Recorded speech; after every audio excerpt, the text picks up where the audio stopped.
Hello, hello, welcome, welcome, welcome, everybody. Come on through. It is Saturday morning. We are practicing.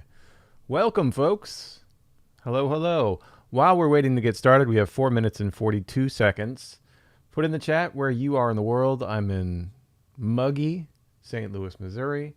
We're about to practice some fourths, but maybe not what you think with fourths. So get to your instrument. This is a great practice for pianists, for guitarists, for vibraphonists, for accordionists, likely.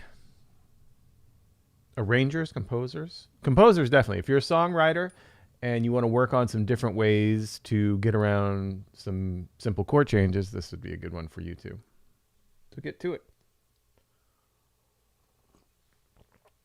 What's up, Toronto? What's up, Greece? Australia's here. France is here. Lyon. Hungary's here. Seattle, Washington is here. Saturday afternoon in Devon. What's going on, Bethany? Boston's in the house. What's up, Roy in Essex? More France in the house.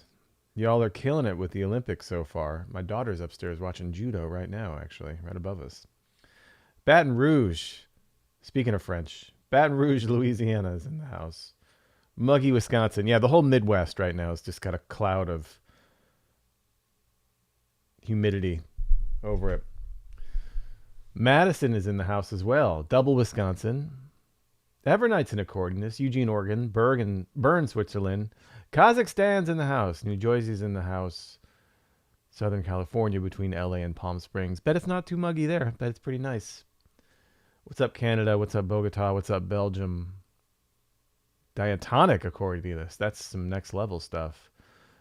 UK, Bath, Germany, Copenhagen, more Germany, Rodriguez Island, Slovakia, Cumbria, Romania, Denver, Vashon Island, Washington. Is it Vashon or Vashon? We would say Vashon here in St. Louis. Nova Scotia's here. South Dakota is here. Wilmington, North Carolina. What's up, David? And from Germany, what's up, Ann? Some Open Studio Pro folks are in the house. What's up, Hazel? Bucharest is here. Romania is here twice already. Hello from Saigon and Singapore. What's going on? What's going on? College Park, Maryland. Hi from freaking Iran. It's a bit of tude. Hi from freaking Iran. Natalie's in England. Buenos Aires is in the house. There's a city for you. Seattle to Tokyo. Well, which is it? Joshua. What's up, Bruce? And Bruce Foreman. Jupiter, Florida. Isn't that the home of Hulk Hogan? Isn't that where he was always wrestling out of? Or was it Hollywood, Florida? It might have been Hollywood, Florida. The Dominican Republic is here. Mexico is here. Seattle, Washington. We've got 90 seconds till the practice session starts. This is a guided practice session, so I will be practicing with you. There is a PDF, so you might want to download that right away. Glendora, Mississippi. What's going on? I've never been to Glendora, Mississippi in my life, but it sounds like an enchanting place. Glendora. You know what I mean? Minneapolis is in the house. Sweden is in the house. Patagonia, Argentina is in the house. What's up, Yanko? Philippines is here. Chicago. Hull.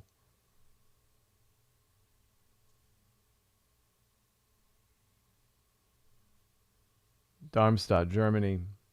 Sierra Leone is always in the house. Atlanta is always representing.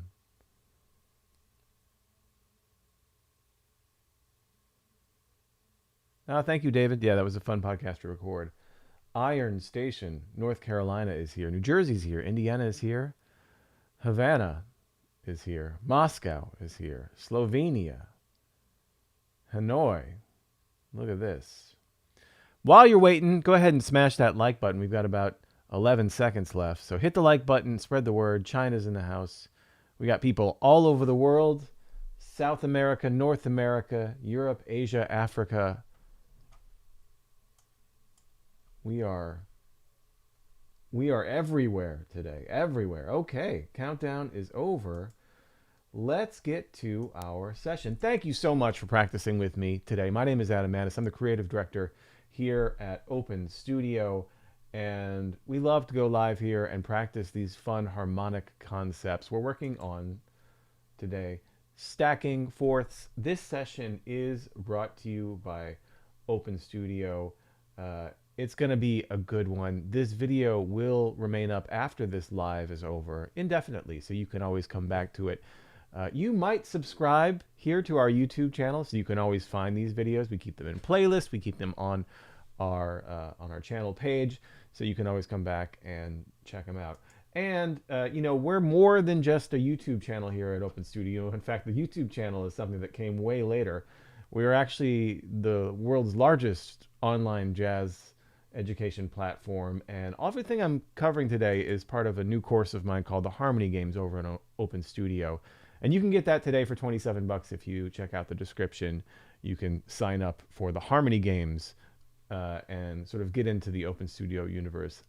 It's pretty popular. It seems to be pretty well received. So I can vouch that I think you're going to dig the Harmony Games if you dig what we're doing here today. So there's that. And then, this is a live YouTube session. If you're watching this later, this was live on a Saturday at like 11 a.m. my time. But we go live 6 days a week at Open Studio as well. So later in the session, I'm going to kind of break down our live schedule so you can see more of what's coming up with all of our amazing different instructors. But let's continue on with today's lesson. So, today is going to be pretty interesting. Here's what we're doing today. We're going to talk about Plagal cadences, and we're going to define what those are just a little bit.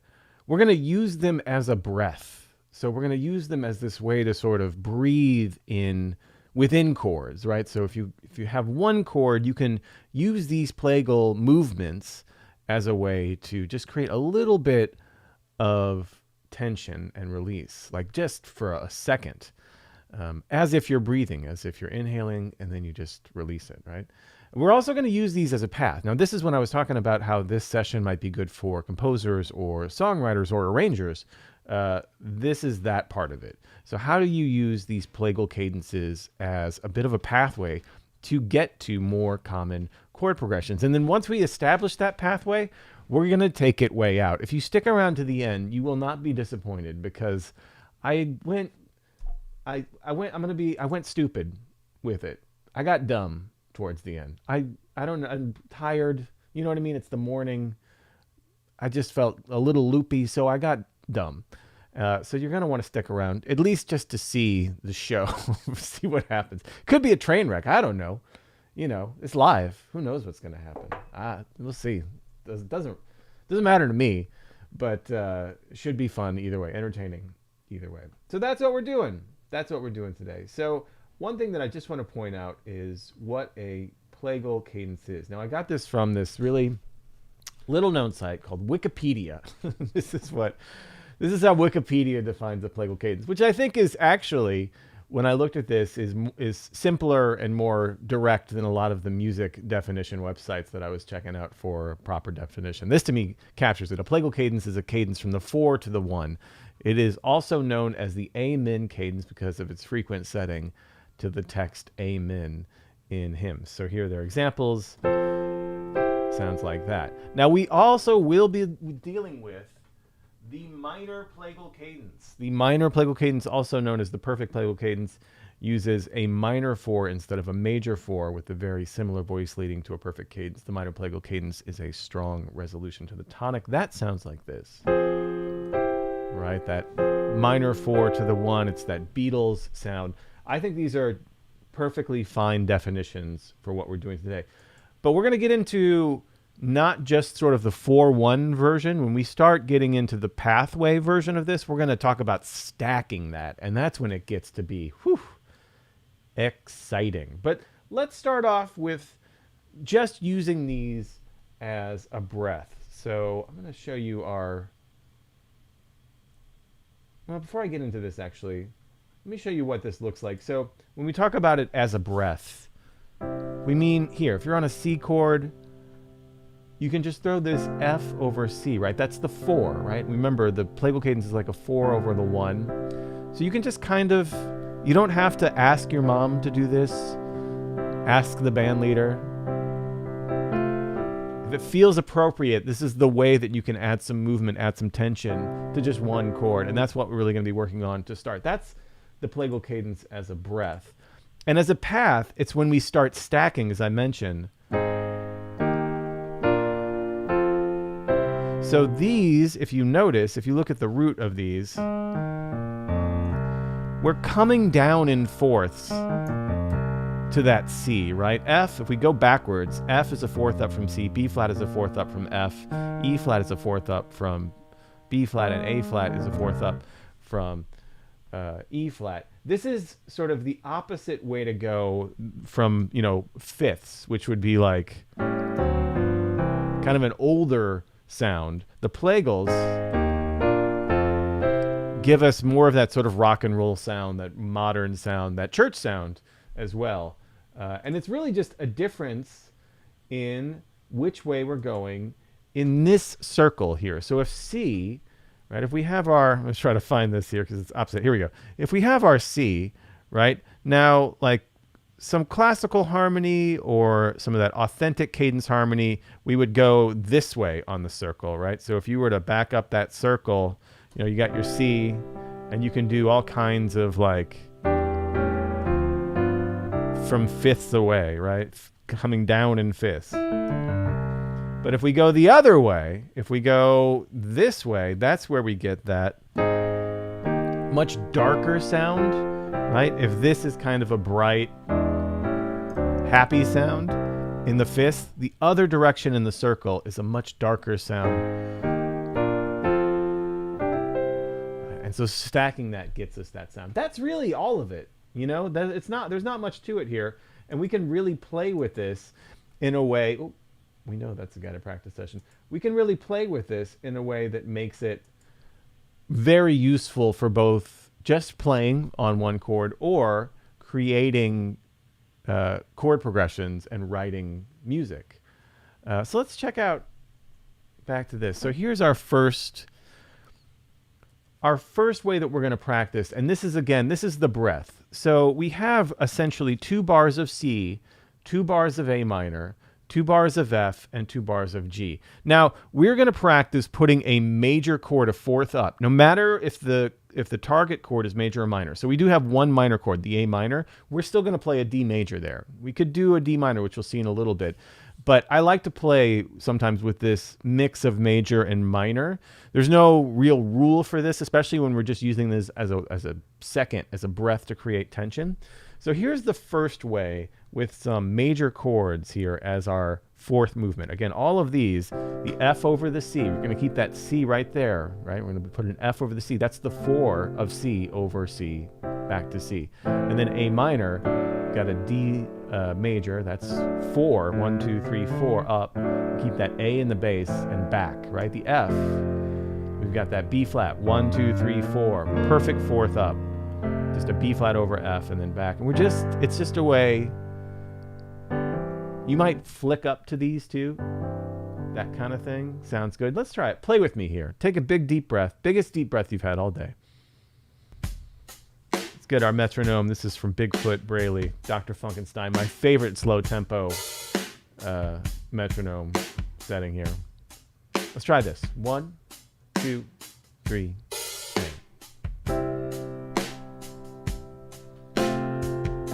It's all it has to be. It doesn't have to be this big deal. Check this out with the big major here. It's really nice. It's just a breath. It's just a second.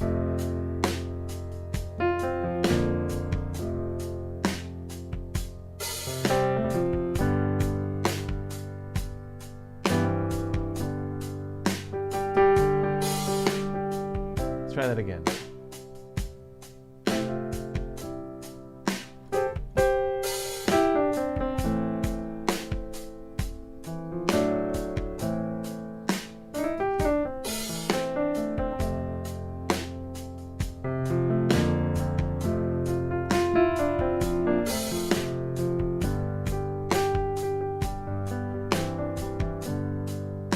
One more time.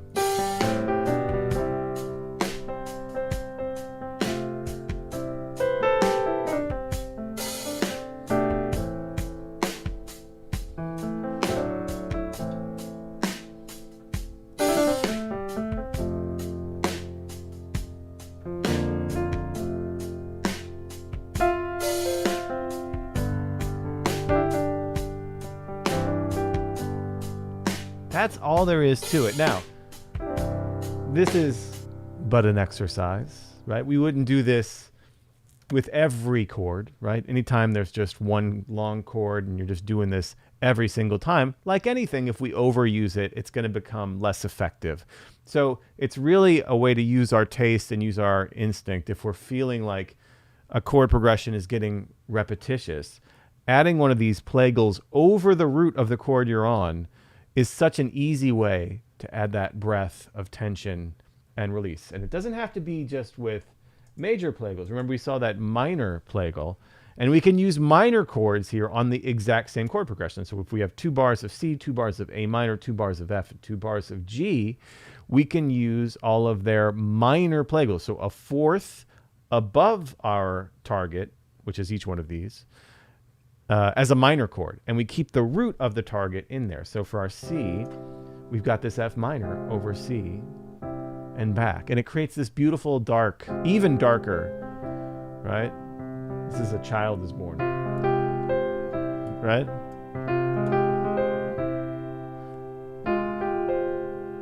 So anyway, the A minor, now this is going to be a little more natural on this A minor. The D was cool, but it kind of takes us out of it a little bit. But this D minor, I love the minor Plagal to a minor chord, minor tonic. Kind of has that funeral march. Right? The F up to B flat minor. And the G up to C minor. Let's try this one. Same thing, but we're using minor Plagals instead of majors. Let's try it.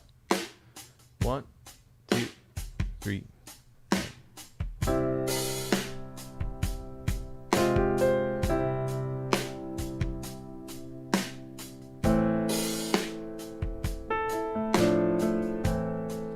Doesn't have to be prescribed in the music. This can be just your call. If it feels like it's going to fit, you can try it. You don't want to overuse it again, but it's such an important tool to have in our toolbox as an accompanist.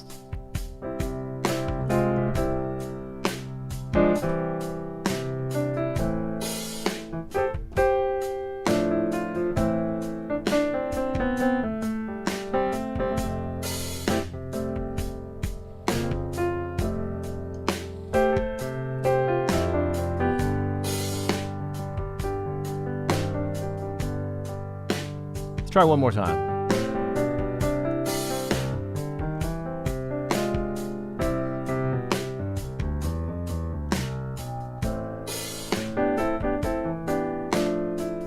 So lovely, isn't it? You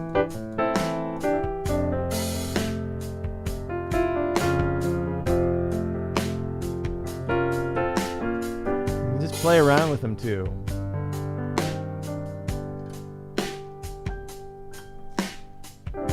That's it.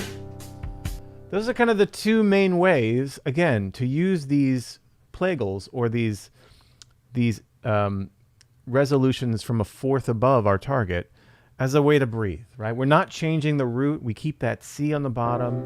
You can do an F major, F minor. Both of them are so useful.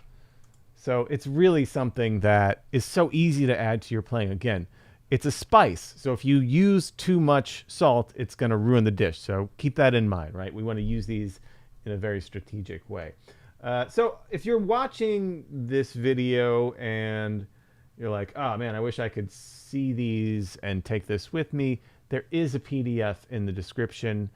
I encourage you to go to the description right now, download that PDF and follow along, and then you can take it with you. And you can use these later to explore some of your own chord progressions, which I encourage you to do, to write your own chord progressions and practice these techniques within them. I think that is going to really help to lock this in. Go through some different keys. We're dealing with C here, although by the end, as I said, the wheels might fall off on the key, but we'll see how that works. But yeah, you might want to download that PDF now, get it in your computer so that you can keep up with these things later. Okay. Back to it. So we talked about using these Plagal movements, these movements in fourths, as not just a way to add some breath of tension and release in your music, but also as a way to compose chord progressions, whether you're a composer, a songwriter, an arranger, an orchestrator even. You can use some of these techniques to help create some tension within your arrangements, orchestrations, compositions, songs. So let's talk about how we can do that. We're going to take a 2-chord chord progression here. So this is in the key of C, the 1 chord and the 3 chord. And we're going to just build a pathway to each one of these using those fourth movements. And we're going to start stacking. But let's start with just the basic chord progression so that you can get this nice little diatonic median in your head. You ready? 1, 2, 3.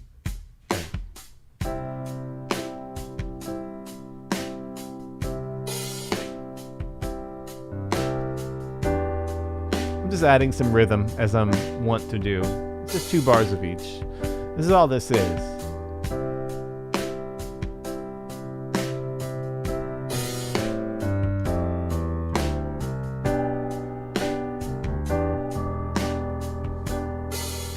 One more time here.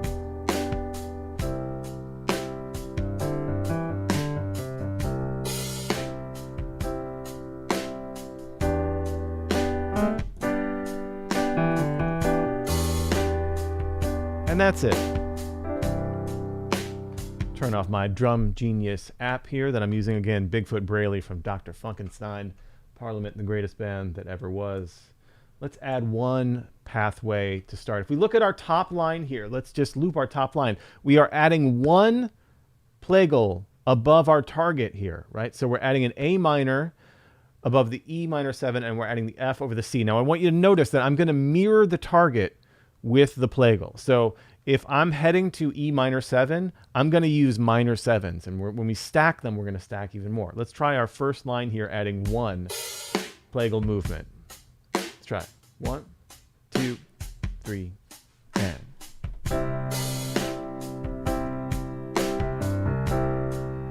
Here you go. 3. Isn't that gorgeous? Add that F triad. No extensions, just triads for now. We're going to do minor 7s to the minor 7s. We're going to do triads to the triad. 2, 3, 4.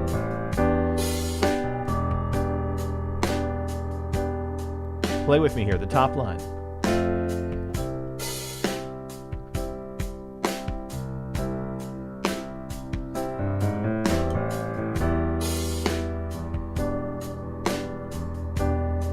One more time, our top line.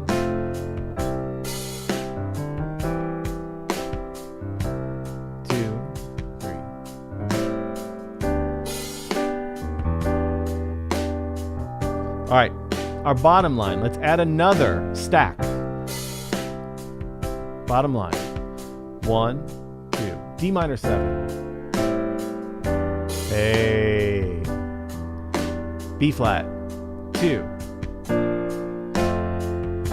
Now we're getting somewhere, right? We start to stack these things, 2. How great is that? Come on now. What a sound.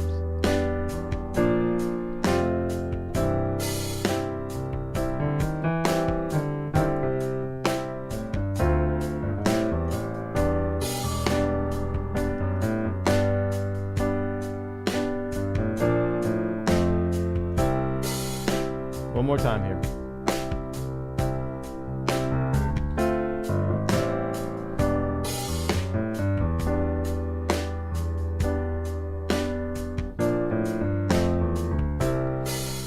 Isn't that amazing? So just stacking them like that creates all of a sudden this very, very carved pathways. And again, we're mirroring the target. So if we're going to a minor 7 chord, we want all minor 7s. If we're going to just a triad, a major triad, we're going to use all major triads. Let's add another layer here, another stack. Top line, 1, 2, 3, and here we go. 1, G minor, A minor, A minor, E minor. Here we go. 1, E flat, F. Top line still. Oh, a little breath there. Right? And add a little breath. 1.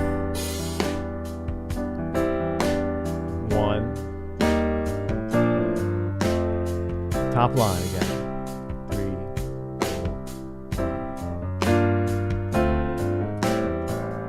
And again, this pattern where we're coming down in fourths, it does all of the work for our ears. Our ears start to recognize this pattern. 1. And it makes it so easy on our audience. Let's try the second line here. Adding our final layer here. Coming all the way down. C minor. I love this one. It takes it so far out from a C minor to an E minor, but it sounds so darn good. Bottom line again.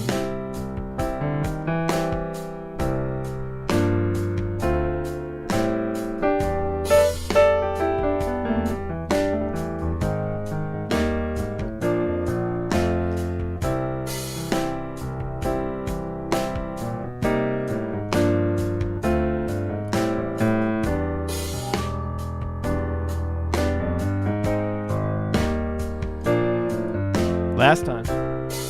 You got it.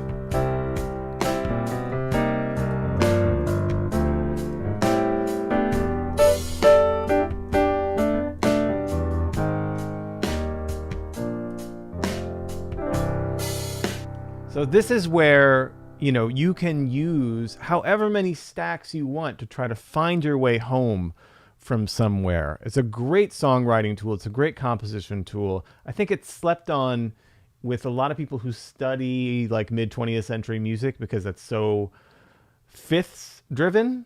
You know what I mean? So don't sleep on the fourths. Do not sleep on the fourths. May the fourths be with you. There's one more thing. I told you we're going to go off the rails here. So let's go off the rails completely. I'm going to need a little coffee for this, a little courage. Okay, so I told you as well that, when you start to pattern your bass lines in these fourths, it takes care of a lot of tension for your audience, right? Their ears become accustomed to the bass movement moving in that pattern. So with that in mind,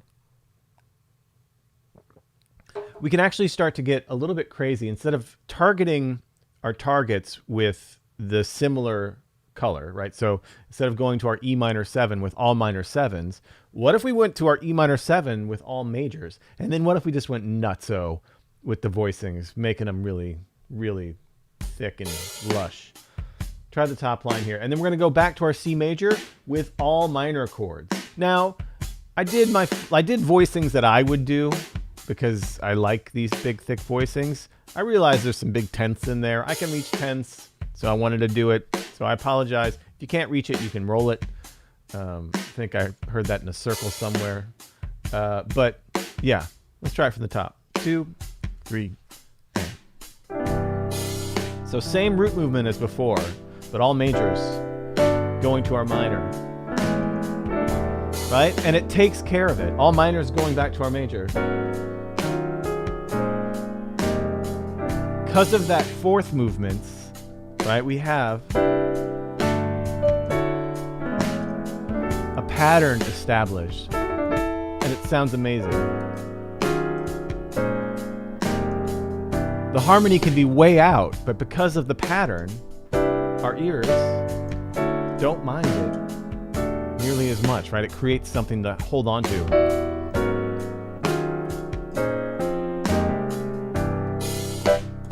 I might actually use this one in a song. It's too good.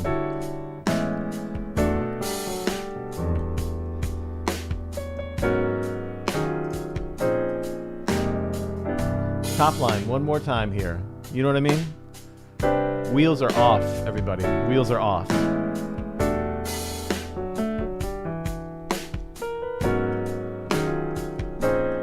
All right, one more time for you. Woo!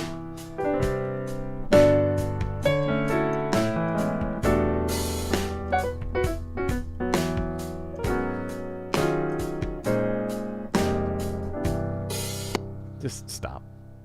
Stop it. It's too good. It's too good. We have our C major 7, and again, just like we formed our, if we looked at our last example,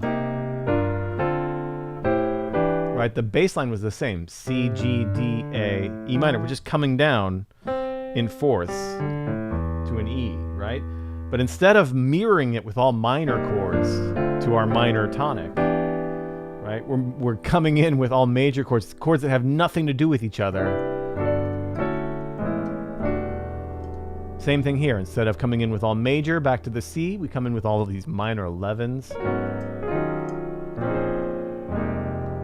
Gorgeous harmony here. Now, with that in mind, because we can do really whatever we want at this point, I mean, there's no boundaries, there's nothing left to latch onto. We might as well mix it up here and do major and minor within our stack here. We've got our stack of fourths leading somewhere. So let's check out our C major. We're going to do C minor, G major, D minor, A major to our E minor. So we're alternating here, minor, major, minor, major, minor. Opposite on the way back. Check this out. I mean, if you're looking to write a super interesting, really dense, thick, harmonic tune, this might be a good strategy. You could really use whatever pattern you want. You could do it in major thirds, or you could do it in fifths and just mess around with it. But there's something about the fourths draws me in. Let's try this bottom line. 2, 3, and...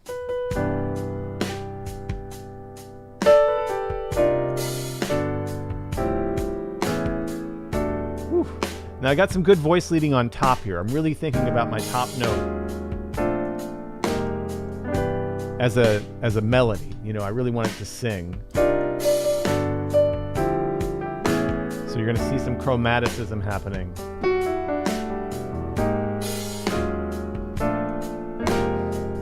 How good is that?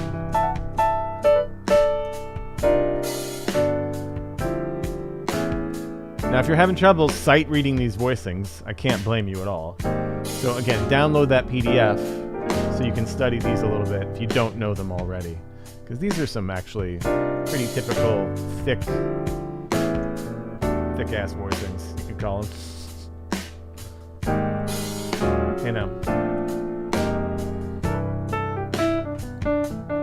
Imagine you're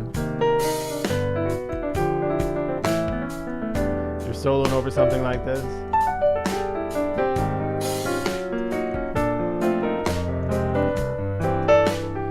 Kind of solos over itself.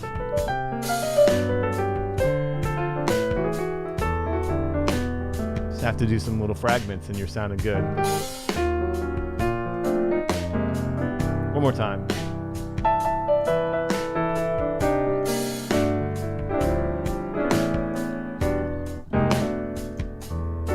Here we go.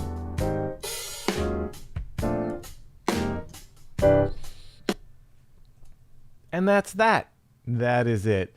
Again, folks, download that PDF if you want to get really deep into those voicings and see them. They're on the PDF at the end there.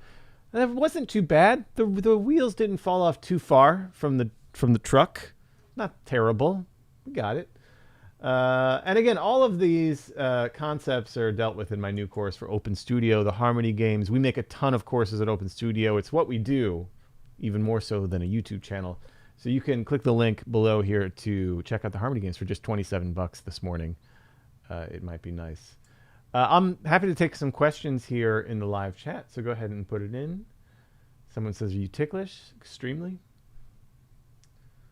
MD Mellis says, great stuff, Adam. Level 5, experiment with tritone substitutions to get chromatic motion, but unlike with dominant chords, it's ascending. Yeah, totally.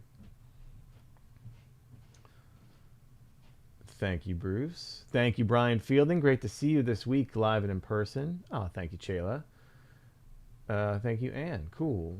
One thing that I want to show you all. So we're live here on Saturday, and I always say my next session is on Monday, but I realize I never really show anybody what that looks like. So at Open Studio, not only do we have the video courses like the harmony games, but we do classes. So here's what a typical week at Open Studio looks like. This is actually next week, not this coming week, but the week after, where we have all of these classes Monday through Saturday. We've got some really good ones, some highlights here. We've got a very temporary class that you don't want to miss out on the 5th with Jeremy Siskin, one of my favorite YouTubers for jazz piano, Secrets of Bill Evans Style. That's great. Also, anything from Chris Parks, the Bebop for All is 100% incredible. All Barry Harris's incredible techniques. And then for any Open Studio member, check out the mentor session on Friday the 9th with the incredible Aaron Parks. Let's talk about touch. Let's talk about it. But I never really show you what the Open Studio Pro universe looks like. These are our live classes that happen every single week. So again, you can check out a link to Open Studio Pro if you're interested in the description.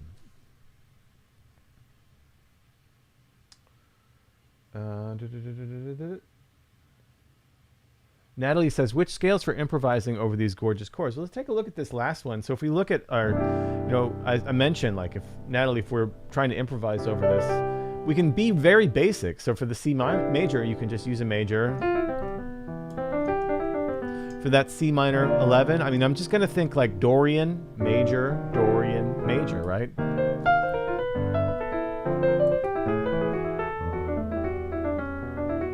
Right? That's all I'm thinking. Major, Dorian. And by major, I mean A flat major, E flat Dorian, B flat major, maybe B flat Lydian with an E natural, F Dorian. You can change it up. It could be different every single time. Just some kind of major scale for the major chords, some kind of minor scale for the minor chords. Use your ear for whatever sounds good. Bing, bang, boom. Good to go.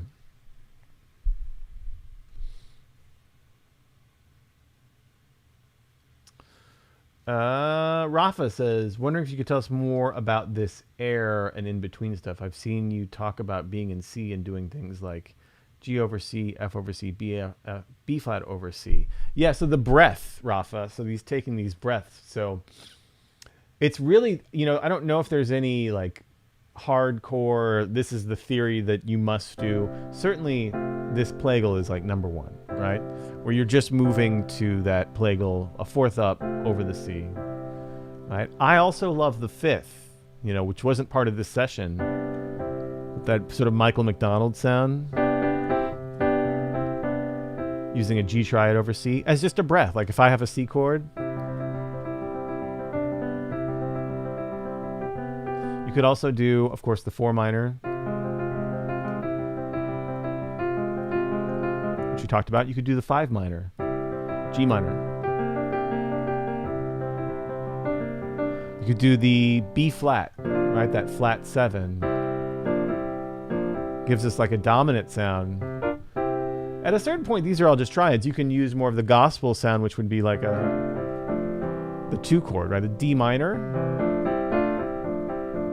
and move those around. It's a gorgeous sound. And some 3-part harmony there. And you can mix and match all of those, but I think those, what you really want, if you're on a major chord anyway, is just some good voice leading. And that's what all of those give you in different ways, right? You get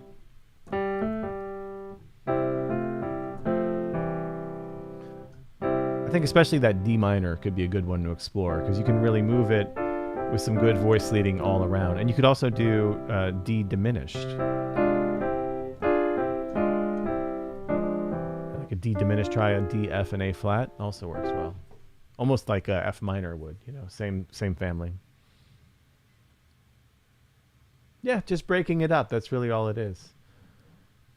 Hazel says, can we suss all of them? I don't know, Hazel. Be careful. Yeah, you could suss whatever. I almost did one where you could use dominant chords in there as susses, like go to C, G, D, A. And it could be very pretty to do that. Salomonos says, hi, can I please ask you if everything said can be applied to guitar? Yes. So especially about taking that breath, using the fourths above. I mean, this is like guitar central, right? I don't think my guitar's down here, but there is like, you do the C and you boom, bang, doom, or a G chord, open strings, and you can do that C over G. Very common in guitar. And then of course, if you're composing on any instrument, stacking those Plagals is always interesting as well. Sus the Plagal. Michael says, nerds. Accepted. Don't care. Proud of it.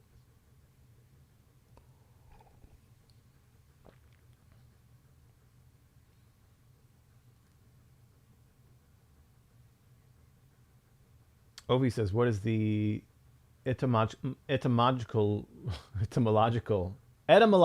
thank you. Etymological root of Plagal is not from plague.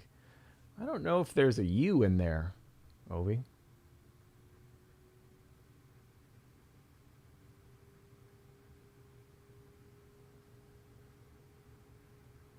Stefan Bar says, I am not on a level to play along in time. Are the lessons beginner friendly? I will say the lessons on the Harmony games are about the same tempos that we were just doing, Stefan. So if you found this very challenging, not the last one, that was nuts, but like the beginning ones where they're a little bit more time, a little bit easier. The Harmony games is a lot of that kind of tempo, a lot of that kind of work. If you found that challenging, it might be a little too challenging for you. Ryan says, can we have a lesson going over those susses? Yeah, let's do susses 2 weeks from now, maybe. Or I don't know. I'm thinking about changing the schedule. Could everybody do Fridays? But yeah, we could talk about that at some point, Ryan, for sure.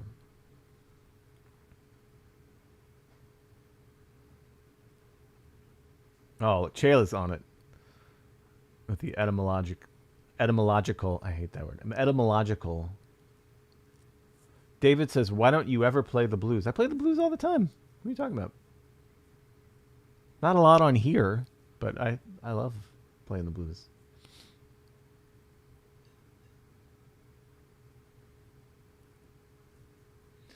Blue Pro says, hey, Adam, is access to the Harmony Games course limited once we buy it? Because it will take time to get through it, learn it, get used to it. No, it's yours. Once you have it, it's yours for life.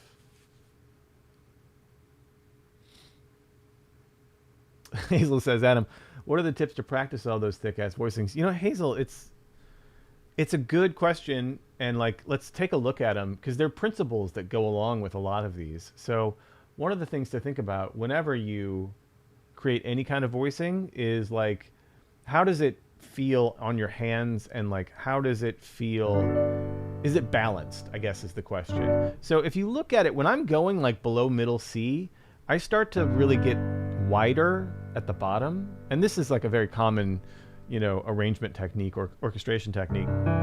If you have, the lower you go, you want wider intervals, and the higher you go, closer intervals sound great, right? So as you can see here, if we look at our C minor 11 here on our bottom line, second measure, second stanza, beat 1. I think this is an incredibly balanced voicing here, right? And we just have essentially all of the important parts. We've got the C, the G, the E flat. That's the C minor bit, yeah? And then we're just going to add all the extensions after that. We're going to add the B flat, which is the 7. We're going to add 2 9s in an octave, which gives us a really strong sound. We're going to put that 11 down here as a crunch. Now, once you kind of have some that you love, I know this shape so well because I know this is it's going to work every time. If I build a chord, a minor chord with this shape, E flat F, this is basically a B flat triad with an E flat on the bottom. If I put a C under that, it's going to be a beautiful C minor 11 chord, right? We got the 3rd, I got the 7th, I got the 9th, I got the 11th. And then all I'm doing below it is trying, because this sounds a little bit like there's too much space between the C and everything else. So I'm just filling it out with some things in between. That G and the D. Listen, without the G and the D, just C and then our right hand. And then adding that G and the D, it just kind of bridges the gap. Isn't that cool? Same thing here. I have all the important bits. I've got, just in my left hand, I've got the G major triad. And then I'm going to add another 5th, 7th, 9th, and another 5th. Really D triad strong here. Could do an E there for crunch, but that's weaker. There's something about that that's stronger to me. And it's the same kind of principles as we go on here. We're going to get wider as we get lower, closer as we get together. And we're just trying to get some balance going, you know?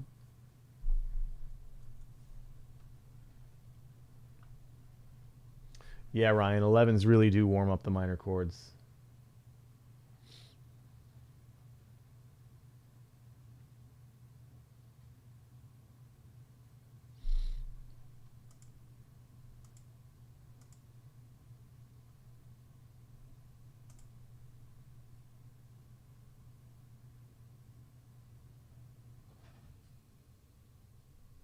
Yeah, Taylor says key takeaway regarding lower, more spread, higher, closer together. That's a very common arranging technique, orchestration technique. Those lower pitches, you know, the waves get really, the sound waves themselves are wider. And so they get in the way of each other. And so the higher up you go with any instrumentation, including on a piano keyboard, just the more clustery you can get and still kind of recognize everything. To the point where way up here, these chromatic things, you can kind of hear every note, but way down here, it's a big old mess. You know what I mean? But even if you just take a major triad down here, it's tense because those waves are crashing into each other. But up here, plenty of room. Not as much of the wobble to it, you know what I'm saying?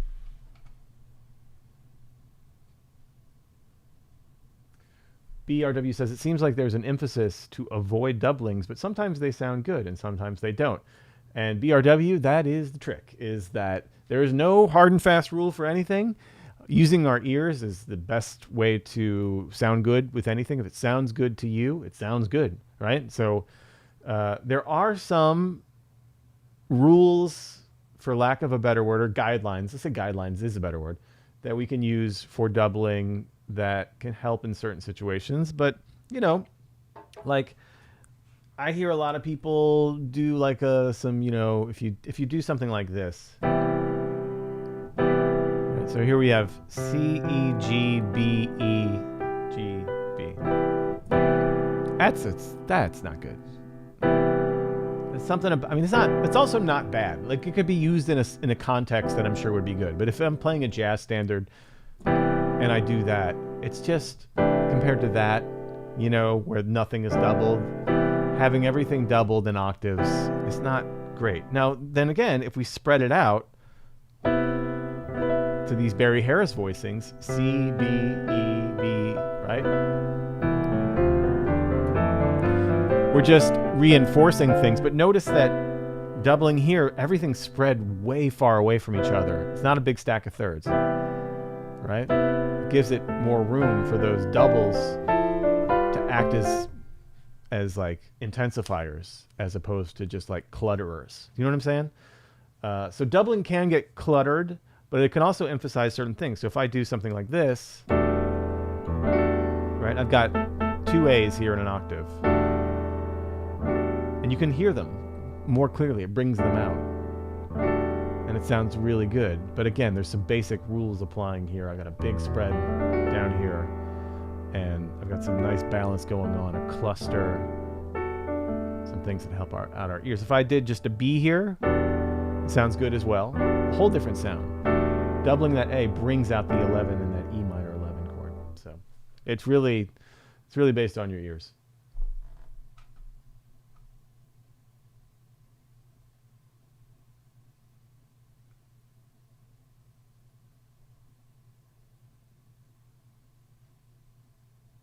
Yeah, Bill says, from classical theory, doubling the third in a major chord is to be avoided. If you look at Rimsky-Korsakov's orchestration book, there's a great section near the back about balancing orchestral chords, and you can really see how little thirds are doubled in a big orchestra chord from the masters. Like and there's kind of a hierarchy. You'll see a lot of roots doubled because it gives you a lot of a lot of strength. Fifths are doubled, right? But you won't see in a big C major chord a ton of thirds doubled from every instrument. Like there might be just a couple of voices that have the third, and yet we totally recognize, like it's so easy to hear when you hear it in context, even though most everything else might be just the root and the five, right, on a big just major triad.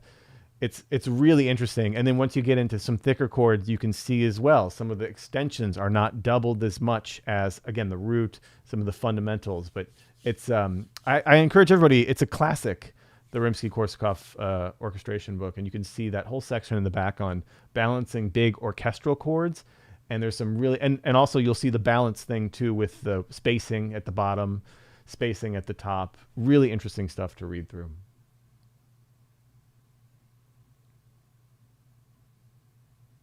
Yeah, Nathan, this will be up indefinitely.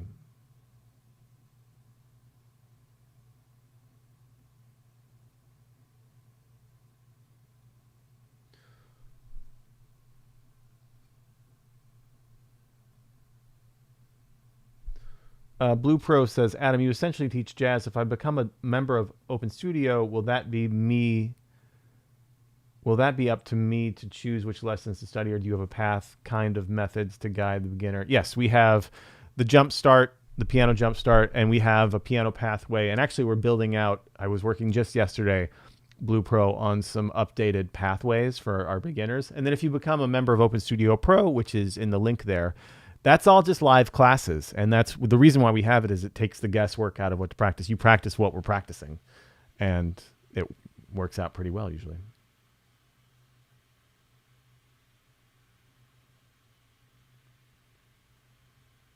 Shane says, how do players create those avant-garde progressions like Late Miles? So like the Wayne Shorter, I'm not going to pretend to be an expert on Wayne Shorter because it is heavy, Shane. But there are a lot of common tone chord resolutions where you're using common tones to create a thread between otherwise chords that don't seem to have a function together. But then there's also, again, some like functional harmony within that. It's a deep well, and it's not really answerable here on the time we have, but it's a good question.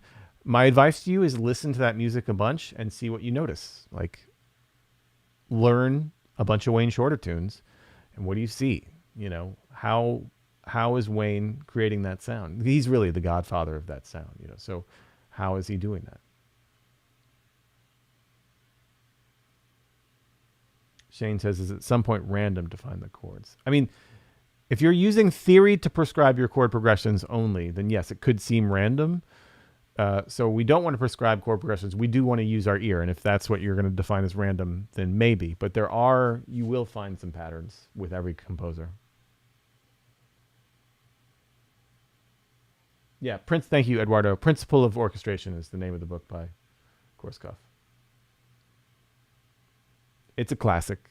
I'm sure it's a little outdated, but it's incredible too.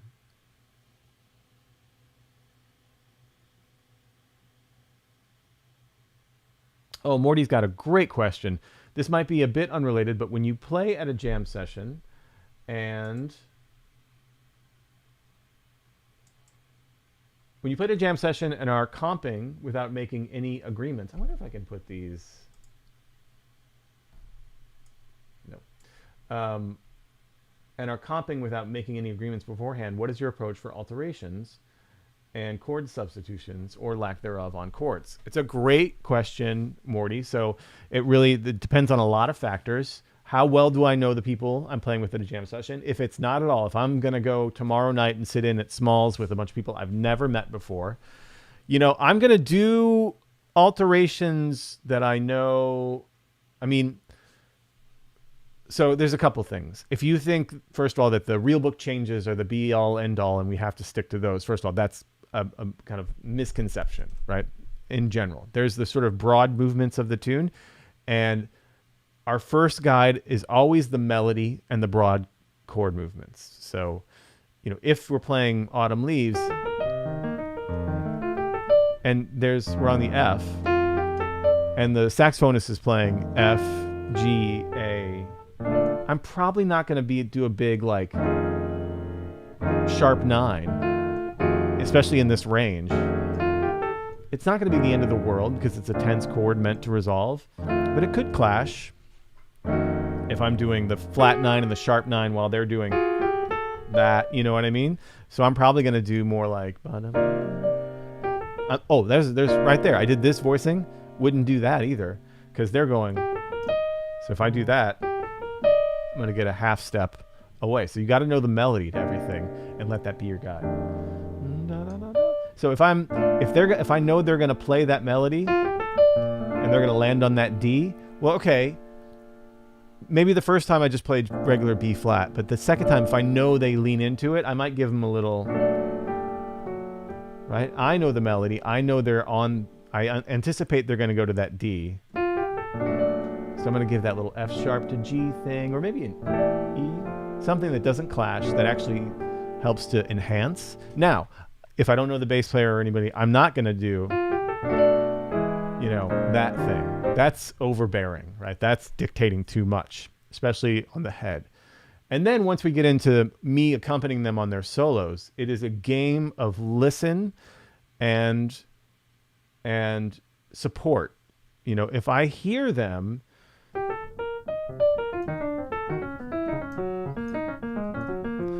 I might choose to go with them as they take it out. So I might do something that's a little bit out of that F7 or whatever we're on.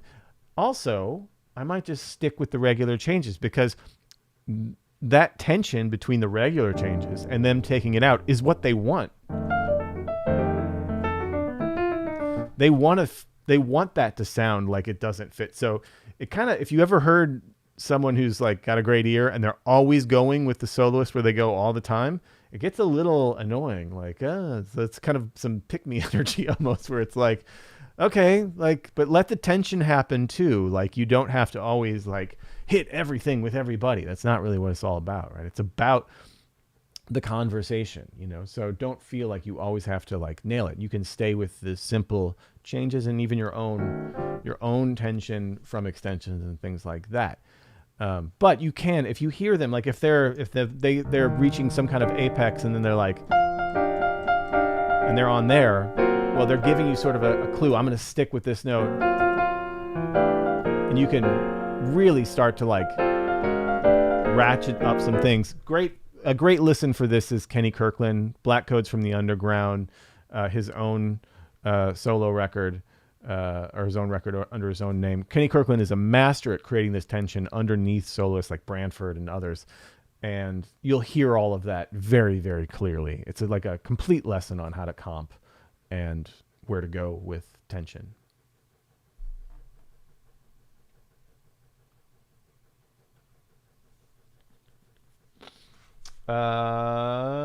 Shewer says, I would love to find a good GPS for rhythmic training patterns, which I didn't find on your website. So we do have the rhythm anthology course on our website, Rhythm Training for All, which is lessons by myself, by Peter Martin, by Christian McBride, by Gregory Hutchinson, by Melissa Aldana, Alexa Tarantino, a bunch of great artists, all about rhythm. That's a whole course on rhythm. And then I do have YouTube videos, one in particular called Why Do I Still Suck, which is all about rhythmic practice as well.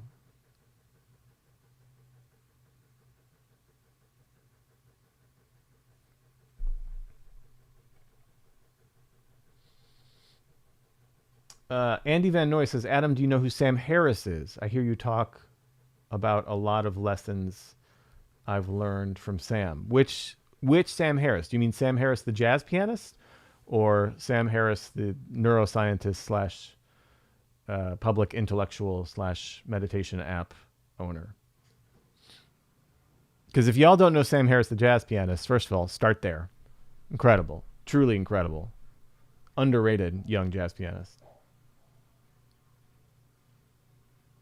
But also, if you don't know Waking Up, the Sam Harris meditation app, it's a great tool.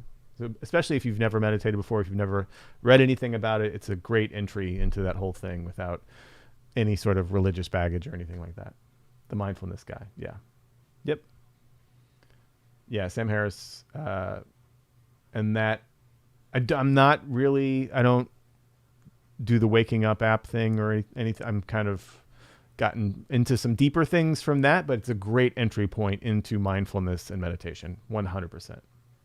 I do not have perfect pitch. I have pretty good relative pitch, but I don't have perfect pitch. But yeah, Andy, don't sleep on the piano, Sam Harris as well. And just back to the mindfulness thing and the Sam Harris and the meditation and all that stuff.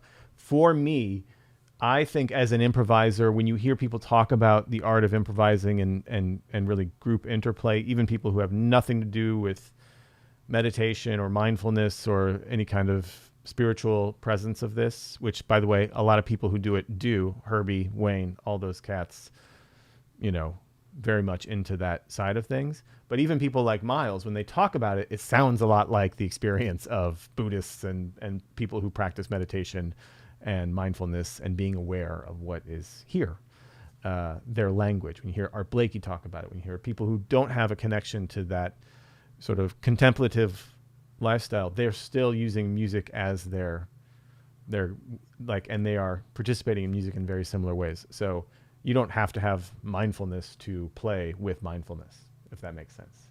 You know what I'm saying?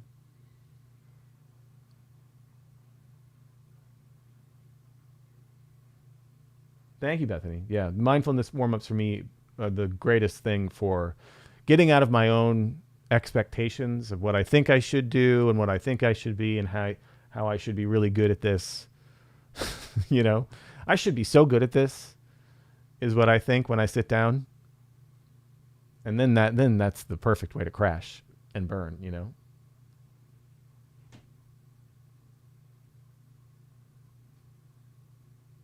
Oh, thank you, Sure.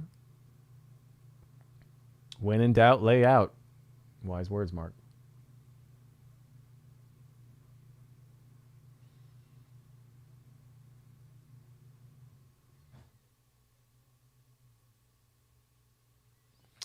British Billionaire says, hello, do you have any advice on making less mistakes whilst playing the piano? Why would you want to make less mistakes? There are no mistakes. Back to the mindfulness thing, you know, like one of the things we practice at Open Studio Pro sometimes is when we do our technical warm-ups, like British Billionaire. Let's take a C major scale, 2 octaves. You've done this before, yeah? Just do your right hand. All right, let's play it again. 1, 2, eighth notes and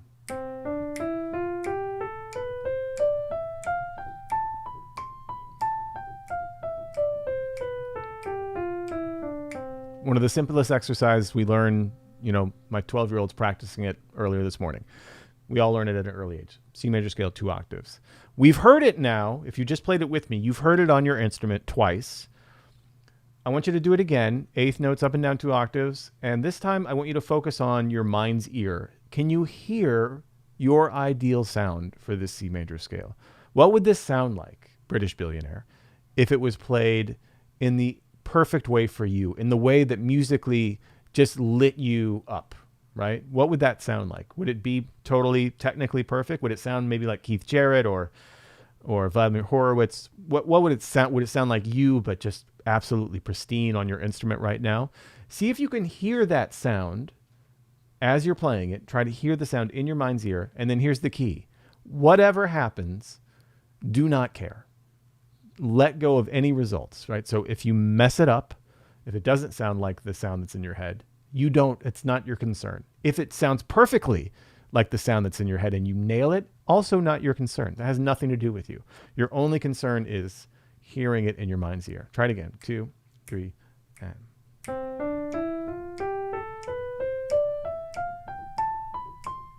I smile every single time I do this exercise, and I've been doing it for a decade practically, because every time I go into that space of just hearing the sound that I'm trying to hear, I effortlessly play it more beautifully and perfectly without many mistakes. And even if there are mistakes, I've committed to letting go of any result at all. And so I get to live stress-free. I don't care if there's mistakes because I'm just trying to hear it in my head the way that I'm hearing it. And it's easier said than done in, you know, when you get on stage at the Village Vanguard to try to do that and you want to sound good. But if you can practice that, if you can put that into your daily practice of, first of all, defining your taste. What do I want to sound like? So often we sit down, especially on the piano, and we're just like running our fingers over the keys and hoping it sounds good, I guess. But if you actually have a sound in mind, what's your perfect sound? Who has the sound that is the most like what you want to sound like? What would it sound like for me if Keith Jarrett played this scale, right? What would that sound like? I can hear that because I've listened to a lot of Keith Jarrett, and I can put that sound in my head.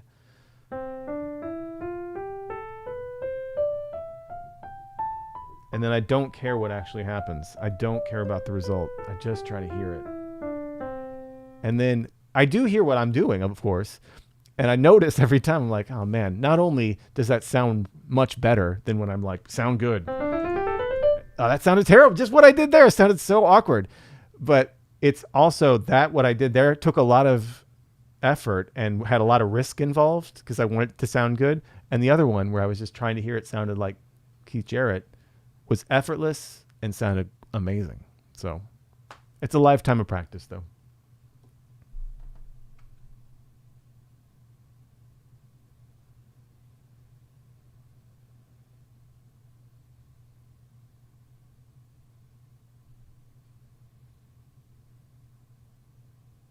Okay. Thank you, everybody. I think that's about it. I really appreciate it. Again, download that PDF, take that with you, and check out Open Studio Pro. We're practicing on Monday. Come join us. All right, folks. We'll see you. Cheers. Later.